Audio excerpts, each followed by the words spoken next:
Bonjour, je suis Johan, votre conseiller France Rénov'. Je réponds à toutes vos questions sur le solaire photovoltaïque.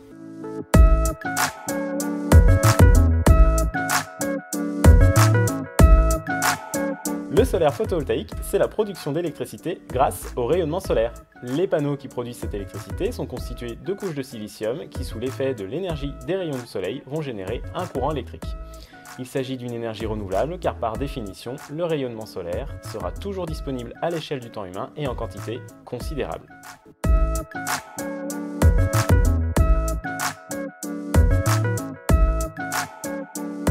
Pour faire simple, dans un logement, une installation solaire photovoltaïque est composée de panneaux solaires produisant l'énergie électrique, d'un onduleur qui a pour but de transformer le courant continu des panneaux en courant alternatif, comme celui du réseau. Il existe également les micro-onduleurs, qui sont des onduleurs placés sous chaque panneau, d'un coffret de protection électrique pour les panneaux, d'un raccordement au réseau électrique public en passant par le compteur.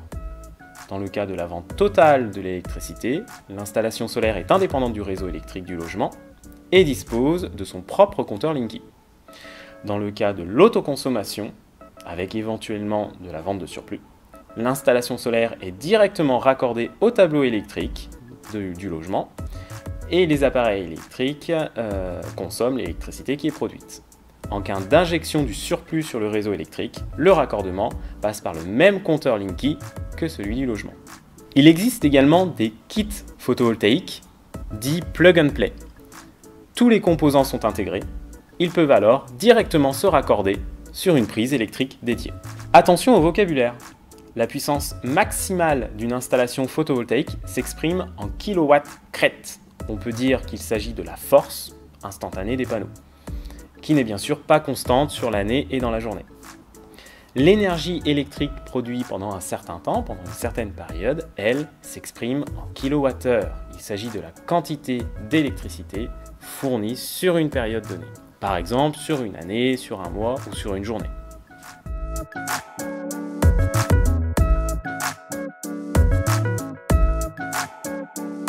On peut poser techniquement les panneaux partout.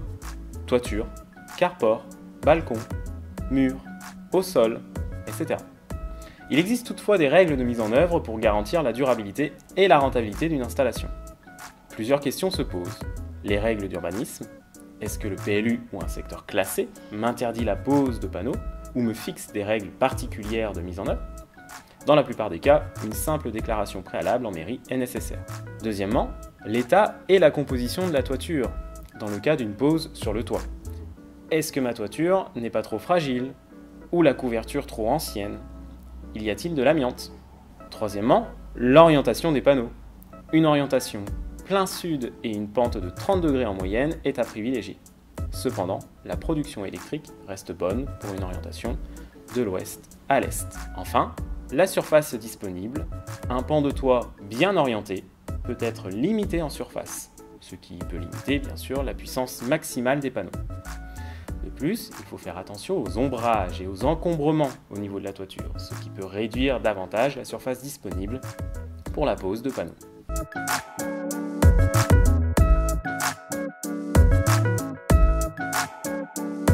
En toiture, qu'elle soit neuve ou existante, il existe deux modes de pose. Premièrement, la surimposition. Les panneaux sont posés au-dessus de la couverture, ils ne la remplacent pas. Deuxièmement, l'intégration. Les panneaux remplacent la couverture là où ils sont posés, et ils doivent donc assurer l'étanchéité du toit.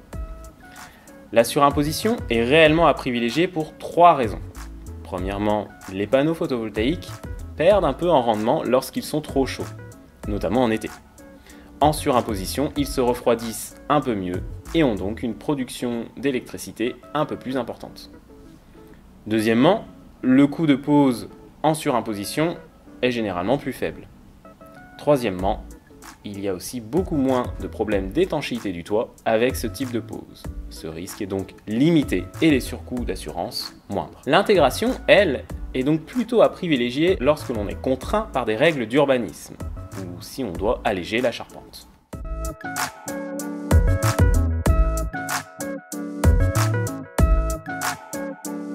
La quantité d'électricité va évidemment varier selon la taille de l'installation, selon sa puissance installée. Ensuite, selon les régions, l'ensoleillement va varier. Si on prend le département de l'Ain, avec une inclinaison et une orientation optimale, 1 kW crête installé va produire en moyenne 1200 kWh par an d'électricité. Pour comparaison, la consommation moyenne annuelle d'un foyer français est d'environ 4700 kWh.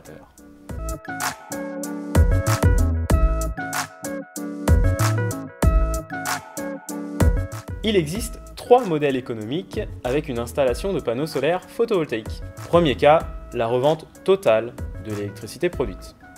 Cela permet de mieux sécuriser l'investissement. On connaît la production annuelle moyenne d'électricité, on connaît le tarif de revente d'électricité sur une période donnée, et donc on peut connaître un temps de retour sur investissement moyen connu à l'avance.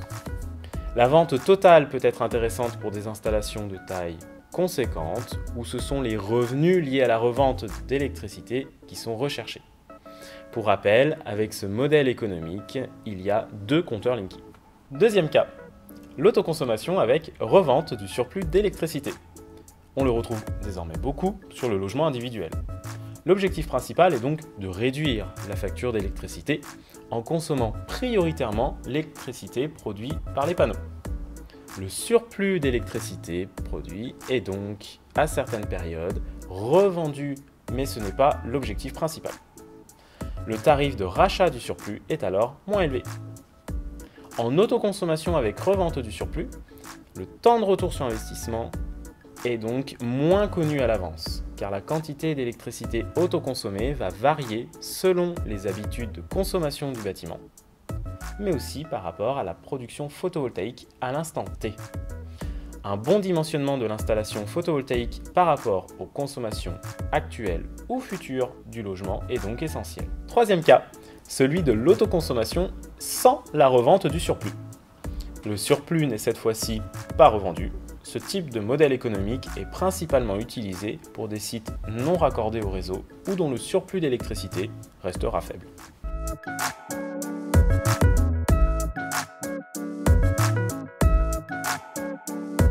Techniquement, on peut l'être. Toutefois, cela reste assez improbable dans la réalité. L'électricité est instantanée. Toute l'énergie qui est produite doit être consommée immédiatement. La production n'est pas constante dans l'année. La majeure partie de la production d'une installation solaire photovoltaïque se situe en intersaison et en été. De plus, cette production d'électricité n'est pas constante également dans la journée, et la plupart du temps ne correspond pas exactement aux habitudes de consommation. Le dimensionnement de l'installation solaire photovoltaïque doit donc être déterminé au cas par cas, en fonction du niveau global de consommation, du type d'appareil électrique, du logement et de leur usage. De manière générale, en autoconsommation, plus la puissance installée des panneaux va être faible, moins on va couvrir la consommation d'électricité. Mais plus le taux d'autoconsommation va augmenter. Et a priori, plus le projet sera rentable. A l'inverse, plus la puissance installée va être grande, moins le taux d'autoconsommation va être grand, mais plus la consommation d'électricité sera couverte par cette production d'électricité solaire. En autoconsommation, on voit donc bien qu'il faut trouver un juste milieu au niveau de la puissance de l'installation. Une solution pourrait être de stocker l'énergie électrique produite en surplus dans des batteries. Cependant, cette solution reste dans la plupart des cas non pertinente, car les batteries sont chères, ont une capacité limitée et finissent par s'user assez rapidement.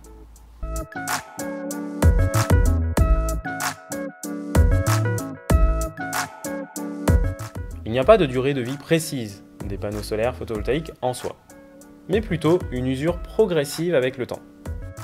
D'après les retours des premières installations photovoltaïques, au bout de 20 à 30 ans, la perte de production s'élève entre 10 et 20% maximum de la production initiale à l'installation.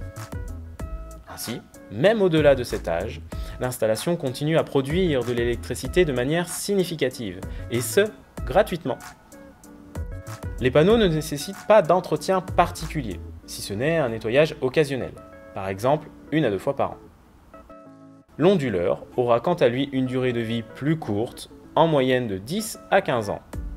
Pour les micro-onduleurs, on partira plutôt sur une durée de vie moyenne estimée par les fabricants de 20 ans.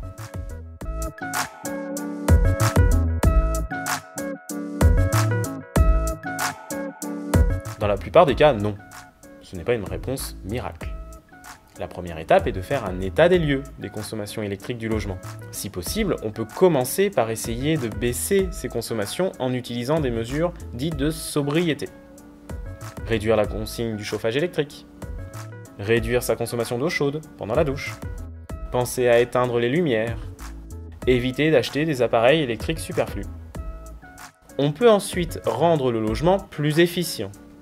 Un exemple, pour réduire les consommations des radiateurs électriques en hiver, il vaut mieux chercher à davantage isoler le logement et utiliser un système de chauffage moins énergivore ou moins coûteux. Par exemple, par l'usage d'un poêle à bois ou d'une pompe à chaleur. Si enfin on estime qu'il est difficile de faire mieux au niveau des consommations électriques, alors le solaire photovoltaïque en autoconsommation peut être envisageable pour les réduire partiellement.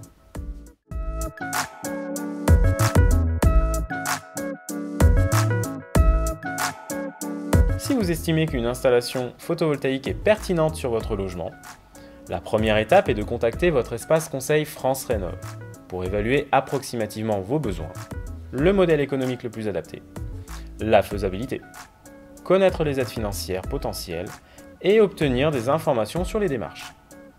Ensuite, vous pouvez contacter 2 ou 3 artisans pour comparer plusieurs offres.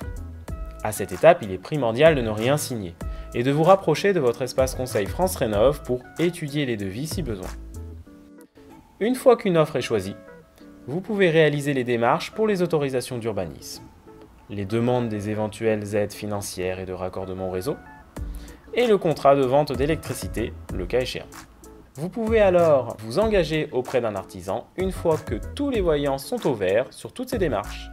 Il est à noter que certains artisans proposent justement de réaliser toute ou une partie de ces démarches pour vous.